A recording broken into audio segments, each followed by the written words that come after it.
The evidence that we have at the moment is that there is a body that was bent beyond recognition in one of the holding cells. Sathi setemthetho sithi kuyamangalisa ukuthi umbuso ungete licala lekubulala kulo lebekasebenzi seG4S nazolile sekeleni. There can be no genuine dispute that this decision has profound consequences for the lives of ZEP holders. Ingano lephakeme yaseGauteng letine Pitoli itshela ukuthi ingcinamba letibukene nesinqumo sendvune yetasekhaya tekuthetha nyanga incwadi lekunyata abaseZimbabwe ukuthi babekuleli kwesikhashane adikho mayelana nekuthi nekuba kwebantfu bangaphandle kuleli ngalokungemthetho. Nobody knew that for the duration of us being there, we never had access to hot water. On a daily basis, we were washing with cold water. Indvuna yetemidlalo nekhibikazizi kodwa ithi sikhulu sifundvo lekumele sifundwe kulesehlakalo lebesibukene nelicembu iMarumo Gallants eLibya togwema ukuthi lesehlakalo siphinze futhi sendeke.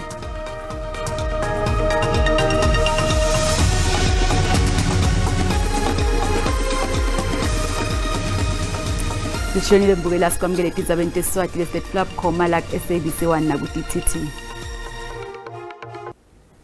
Sathi setemthetho sithi kuyamangalisa ukuthi umbuso ungete licala lekubulala kuloyo lebekasebenzi seG4S nazolile esikeleni labasolwa ngekwelekelela umgagadleli waku Facebook Thabo Bester ukuthi ecetshele sikeleni nguyise wadokotela Nandipha Magudumane losinganisa Bester Machini Matlong uthi kusebaleni ukuthi lesivumbulo esatfolakala lapho begcine khona Bester bekukulahlisa umkhondvo nje loyo muntu akashoneli lapho.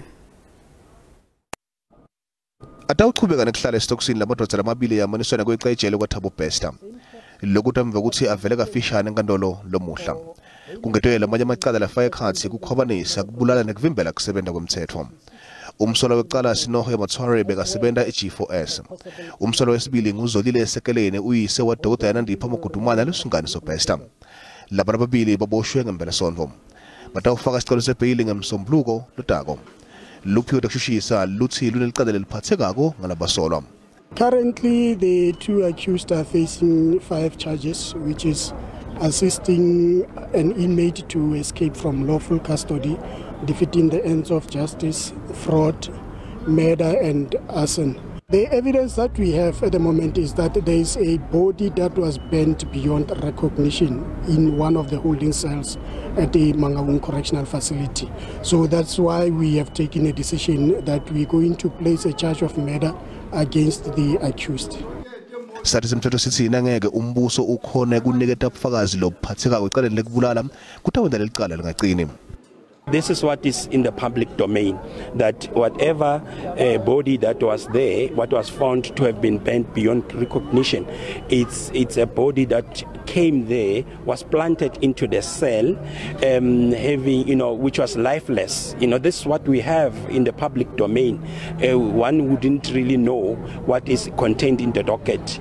What would then come out of the charges of murder would in a way insinuate that there is someone who was still alive at the time when this incident took place, of burning the very same cell where allegedly where Thabo Bester was occupying.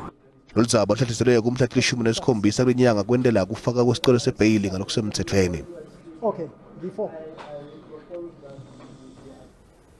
kanti-ke inkampani iG4S lekuniyo legadzali ijele leMangaung lapho kubaleke khona umgagadleli liwe futhi abe ngumbulali Thabo Bester kulomnyaka lophelile itawuvela eParliament kusasa kude iyochaza kabanti ukuthi mbambamba kwendekani. Le nkampani yanikwe masamanisi eParliament kepha-ke yahluleka kuvela imbi kwekomiti lebukene netebulungisa kuleli ingakho iParliament igcine ikhiphe masamanisi. Bester-ke uphinze wabanjwa eTanzania ngeLesihlanu nezingane sakhe Dr. Nandipha Magudumane nalomunye waseMozambique kusendiwa ke tinhlelo tekubaletha kuleli. Kuleli viki lelengcile likomiti lelibuke kusebenza kwetebulungiswa kuleli lapho uceleleka ukuthi lihlehlise umhlangano kulandzela kwekwehluleka kuvela kweG4S. Le nkampani yathumela incwadi kuleli komiti nebameli bayo. It's only by virtue of Section 22 of the Parliamentary Privileges and Immunities Act that a witness can be immunized from its liability for breach of contract or any other kind of liability in response to a summons. And that's why, as it's been explained as quickly as possible in the letter yesterday, and certainly without any intention of causing disrespect, that G4S has requested to be summoned so that it can make the appropriate witnesses and the appropriate documents available as quickly as possible. But it will need to have a summons in order to be released from its statutory and confidentiality and contractual confidentiality restraints. Leli committee alimanga likujabulele lokwehluleka ukuvela kwe-G4S. Resolution of the committee is that one, G4S will be summoned to appear on the date that will be agreed upon between ourselves and the Speaker of the National Assembly, and the date will not be the one as determined by G4S. Leli committee latshela abasemagunyeni etiko lotebulungiswa ukuthi belifuna kuvala uhlangothi lwe-G4S kulolu Tindzaba. Kanzi ke indvuna yaleli tiko lotebulungiswa ithi ikulungele kuphendula kweca kwaBesta ejele. We will give a blow by blow to the portfolio committee as to when the investigation started and the types of officials implicated, and also those that have been placed on notice within correctional services who might have been derelict of duty in terms of the monitoring of the contract. So we will definitely give a blow by blow to the portfolio committee on Wednesday of that investigation. Umile ukuthi Besta ubafake ehlazweni wabakhuba kakhulu. Angry because we also believe this is the highest level of dereliction of duty by G4S in that facility. But we will leave the process to the lawyers to guide us and to advise us. Then we will be able to take a decision. Leli tiko lithi linekontileka yeminyaka lengama-25 ne-G4S lephela nga-2026. Inganelo lephakeme yaseGauteng letinde Pitoli itshela ukuthi tingcinamba letibukene nesinqumo sendvuna yetasekhaya tekucedzanya ngencwadzi legunyata abantu baseZimbabwe ukuthi babe kuleli kwesikhashana atikho mayelana nekuba kwebantfu bangaphandle kuleli ngalokungemtsetfo. Lencwadzi yakhishwa ngekugunyatwa ngumtsetfo lwengamile tekuphuma nekungena kuleli. Logunyata ukuthi bantfu baseZimbabwe babe kuleli kanye nebantfu babo kwesikhashane babeke bafunza futhi basebenta.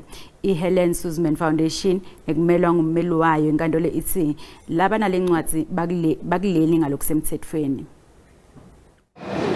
Incwadi legunyata abantu labachamuka kulelinye live ukuthi babe kuleli yethulwa nguhulumende wakuleli ukuthi abukane nekucedwa kwebantu labaphuma kulaseZimbabwe lababalekele lidlame lwetepolitiki ngeminyaka wa 2008. Advocate Stephen Baklenda we-SC lomeli Helen Suzman Foundation uthi lesinqumo sendvuna sinemphumela lomubi kulabaphethe iZEP. There are lots of debates in our country about illegal immigration and what should happen to illegal immigrants, and do illegal immigrants have too many rights or do they have too few rights? It's got nothing to do with today's case.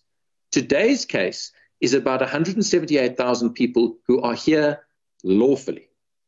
They are here lawfully pursuant to a program put in place voluntarily by the government, and they have always been here lawfully. I-Helen Suzman Foundation ithi ayisho ukuthi inkantolo lephakeme yaseGauteng letinde Pitoli ayicinisekise ukuthi takhamuti taseZimbabwe atibe neZEP siphelwane, kepha ithi iphikisana nesinqumo sendvuna yetasekhaya Dr. Aaron Motsoaledi sekuncamula kusebenta kweZEP. Nayiphumelela indvuna enkantolo tingu-178,000 takhamuti taseZimbabwe leti tawubita ukuthi tibuye kubo noma tihlale kuleli ngalokungemtsetfo. In order to be valid, it must firstly follow a fair and procedurally rational consultation process. Secondly, be consistent with fundamental constitutional rights enshrined in our Constitution. And thirdly, be based on lawful, rational, and reasonable grounds. Inkantolo lephakeme ikhulumisene nendvuna yatasekhaya mayelana nesinqumo sekucedza ngeZEP nakuphela inyanga yenhlaba kulomnyaka losetulu. Ummeli Stephen Baklenda SC uthi noma ngabe banikati beZEP bangenta tiphi taba ete bakhona kuyitfola kuletinyanga letitako letintsatfu. We make the point that even where ZEP holders are eligible for alternative visas and permits, and the papers demonstrate the extraordinary difficulty in showing eligibility, they're unlikely to receive them in the next 3 months because of the undisputed backlogs and delays in the processing of applications. Ummeli we-Helen Suzman Foundation uthi kungumdlalo-ke ukuthi liyathuthuka live leZimbabwe njengoba kude nebufakazi lobubonakalako lobukhomba lokho.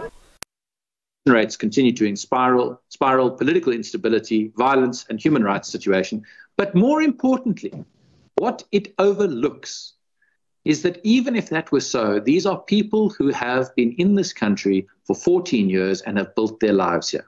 Lokucetshwa ngeZEP kutawuthikabeta abantu labacishe babe ngu-180,000 lekufaka ekhathi nebantwana babo.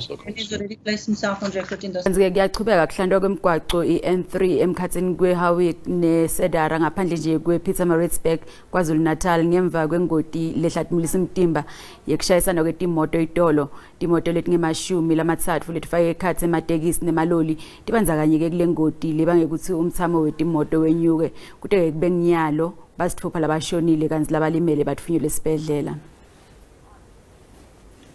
Sikubutile ke mbukeli ukuthi ungamcebisa njani umsebenzisi wemgwaqo kutokugwema ingoti uphendvule ngalendlela.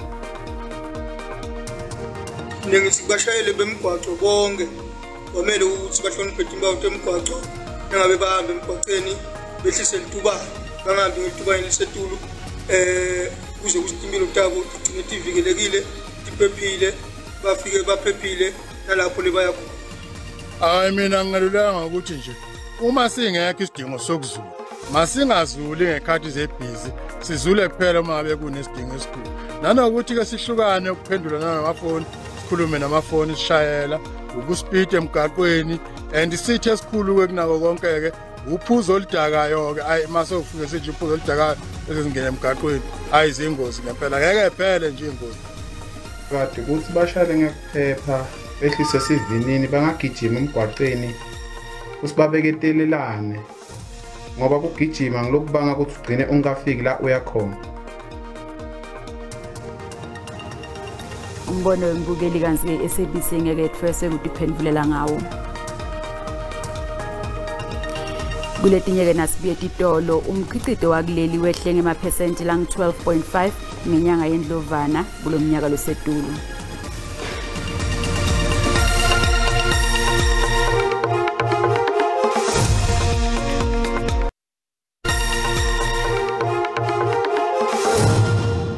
Ngetela shona lingena Tindzaba kanjalo ngetela shona lingenaso simo selitulwa sibingilele emakhaya kungilesibili masibuka ke isithombe sethu kusihlwa namuhla uyabona ke mawubuka ke ekhathini live likhombisa ke kubalela kanti ke mawukhuphuka eMpumalanga neLive esifundzeni ke la iLimpopo uyabona ukuthi livalile ngemafa encenyeni tesifunza kanti ke asisekhona amathuba emvula lapho kuyeke la 30% encenyeni yesifunza ke la eMpumalanga kanti ke masichubeka sibukulela ngela kusasa mawubuka ke eMpumalanga neLive asisekhona lawo mathuba emvula lapha ku 30% kanti ke netibhathu enkungwala lomuhle sisekhona ikakhulukade elangeni la kusasa kanti ke mawubuka ke ekhathini live yakhombisa ukuthi ndlelweni lamanyenti bantu ke bacaphele kakhulu ukuthi bawusebenzisa kanjani umlilo kanti ke limbonye ngemafu ikakhulukade entshonalanga nobeke entshonalanga neLive masicubeka sikubukela ke la amazinga ekushisa ukuthi semenjani elangeni la kusasa mawubuka ke la sifunza eGauteng ngaleke kubo Pretoria ngaleke kubo Johannesburg likhombisa ke la kuphola kuleto tindzawo leto kanti ke eCarletonville nakhona 3 kanti ke masicubeka sikubukela ke la sifunza iLimpopo ngolelo muhle mabuka tindzawo letifana ke la nabotho hoyando phalabura liyafuthumala kuleto tindzawo leto ke nangaleke kubuthaba simbi bilabila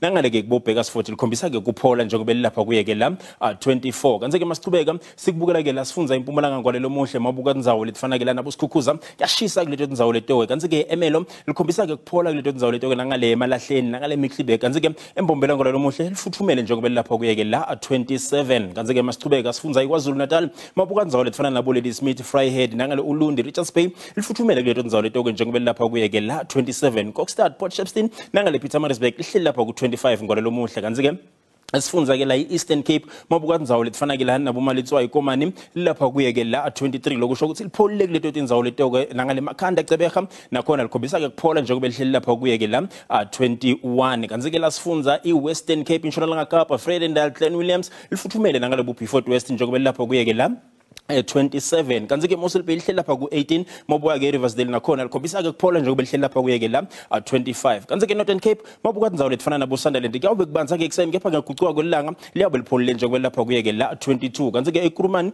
nangale ke Kimberley hle lapha kuye ke la 27 kwalo muhle sifunza ke la iFree State mabuka indzawo lefana ke nabo Botterville ilipholile leto indzawo leto ke Sasolburg Frankfurt hle lapha kuye ke la 24 kanti ke mabuka Bethlehem Fixburg lapha kuye ke la 21 likhombisa ke kuphola ngwalo muhle kuleto indzawo leto kanti ke la sifunza iNorthwest ngwalo muhle mabuka ke la Klerksdorp hle lapha kuye ke la 23 kanti ke mabuka boSoizarene lapha ku 26 Vryburg hle ku 23 lipholile ngwalo muhle kungakobe ngikuphathele kona ngithi kini busuku abube ngilobuhle